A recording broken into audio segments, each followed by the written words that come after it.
Hi, David here of Lancaster Honda, and here we've got a 2014 64 plate Honda Jazz, so 1.4 ES Plus, and what we'll be doing in this video is just showing you some of the features that come on the ES Plus and showing you the condition of this vehicle. So first place we usually start is just with driver's side rear alloy. So I just want to clarify, it's not actually curbing on the corner there, that's a little bit of the rubber where they've been putting the tyre on. As you can see, it's quite a nice simple alloy design, that one. Also very easy to keep clean. Then you can see down the side of the vehicle, got no dents anywhere. So you do also get tinted windows along the rear of this one. As you can see, it does add a little bit to the way it looks. And then as we move forward, then got your driver's side front alloy. Again, no wear or tear to that one. As we move around the front as well, you've got no cladding on the headlights, there's no scratches to be seen around the front. And then there is a tiny little bit of curbing along that wheel, but again, nothing major at all. And then down the side of the vehicle there, you can see there's nothing going on. There is a little bit of a scratch there actually, but nothing major. That should polish out of the vehicle. You can't feel it whatsoever, so I would have thought we'll polish that. And then moving on still, there's another little one just on this section. Don't know how well you can see it on the video, but I'll see if I can get close enough. There you go, very light again, should polish out. So nothing deep whatsoever. Just a sort of typical wear or tear you'd expect to see on a 64 plate vehicle, but even then I'd say it's in really good condition considering. So then as we move on to the back, then got 4 parking sensors along the rear. I'll just pop the boot open just so you know what kind of space you're dealing with. Make sure it's open. So I've also put one of the seats down just so you can see how flat it goes. So there you go, completely flat. The only lip you can see is the little flap that actually does fold. So once something's on, that pins it down. Then got this little basket here. You've got a little bit of a tool kit.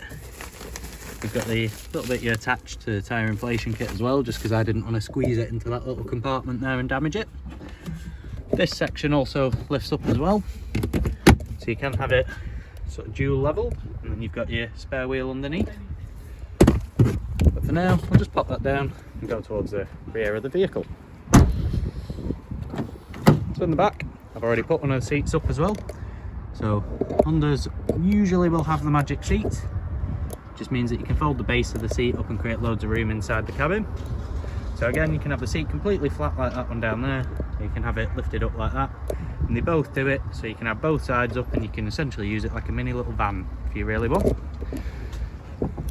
So a really nice and practical vehicle. And as you get in, you've got electric windows all around. You've also got electric folding wing mirrors. Got vehicle stability assist button just down there. And then I'll just start the engine up, just so you know it does start without any problems. And there we go. The only things that should pop up are low fuel, but we do make sure there's fuel in before handover. There we go. So the mileage there, 43,932, so pretty low mileage for the age. So on some of the features inside them, so we do get cruise control over on this side. You also got some controls for the trip computer right in the middle. That's the one I used before, just to flick through, so you can sort of just keep going through, so that tells us our range now. We've also got some dedicated phone controls, radio controls just over there. Speaking of the radio, currently on radio 1, so it's fairly straightforward. So you do have USB input, which also goes via the aux input, so you've got a little connector slot in there, so you can either attach a USB or an aux into it. However, there is also a dedicated aux point on the radio as well. So you've got either or. To flick through them, you've got CD aux there. So it also shows you no disc, USB. Again, you can just flick through to what you want with that one. May also be wondering what this is. I've actually decided to leave this on the vehicle because it's a magnetic phone holder, and it's one of the strongest ones I've ever seen, because usually my phone with a plastic case on will not be held up by anything, but that'll hold it really well. So we did figure the next owner may want that. It's also easily movable out the way, so you can still get to your climate control settings. So it is automatic climate control. It's currently set to 16 degrees because it's quite warm today, and I've got to point out it's working really well. So moving down from there, We've then got where the connectors are, so you've got 12 volt power outlet just next to the USB input. Then got 2 cup holders in this area, but if you do want to use this as just storage, you can just lift that section out, and then all you do is line it back up, it clicks in.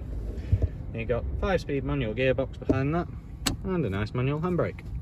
And the service history for this vehicle can be found in the description on the Auto Trader advert, so if you want to check that out, it should be available there for you. But if there is anything I've not covered, feel free to request a personalised video and we'll see what we can do to help. Thanks, take care, bye.